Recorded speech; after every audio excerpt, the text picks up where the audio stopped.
ഇഡലിയുടെ കൂടെയും ദോശയുടെ കൂടെയൊക്കെ കഴിക്കാൻ പറ്റിയുള്ള തമിഴ്നാട് സ്റ്റൈൽ സാമ്പാർ തയ്യാറാക്കാട്ടോ. അപ്പോൾ പരിപ്പ് ഇതേപോലെ കഴുകി കുക്കറിലേക്ക് ഇട്ടിട്ട് അതിലേക്ക് ക്യാരറ്റും ഒരു തക്കാളിയും കുറച്ച് ഉപ്പും മഞ്ഞൾപ്പൊടിയും പിന്നെ വേവാൻ പാകത്തിന് ആവശ്യമുള്ള വെള്ളം ഒഴിച്ചിട്ട് നന്നായിട്ടൊന്ന് വേവിച്ചെടുത്ത് വെന്തതിന് ശേഷം ഇതേപോലെ ഒന്ന് ഉടച്ചെടുക്കാട്ടോ. ഇനി ഓയിൽ ഒഴിച്ചിട്ടുണ്ടല്ലോ കായ ഒന്ന് മൂപ്പിച്ചെടുക്കാട്ടോ. ഇനി ഇതിലേക്ക് തന്നെ മുഴുവൻ മല്ലിയും പരിപ്പും വറ്റൽമുളകും ചെറുള്ളി വെളുത്തുള്ളി അതുപോലെ ജീരകം കുറച്ച് കുരുമുളകും കറിവേപ്പിലയും പിന്നെ മഞ്ഞൾപ്പൊടിയും നാളികേരം കൂടിയും ചേർത്ത് മൂപ്പിച്ചിട്ട് ചൂടാറിയതിന് ശേഷം അരച്ചെടുക്കാട്ടോ.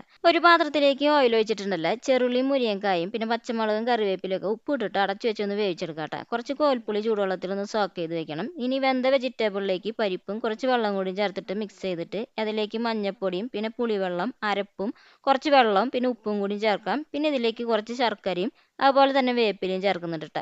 അവസാനം മണത്തിനായിട്ട് കുറച്ച് കായത്തിൻ്റെ പൊടി കൂടി ചേർത്താൽ സാമ്പാർ ഇവിടെ റെഡിയാണ്. പാനിലേക്ക് ഓയിൽ ഒഴിച്ച് കടുകുലിയും വറ്റൽമുളക് ഇട്ട് മൂപ്പിച്ച് കറിയിലേക്ക് ഇട്ട് കൊടുത്ത് അവസാനം കുറച്ച് മല്ലിയിലയും ചേർക്കാം. അപ്പോൾ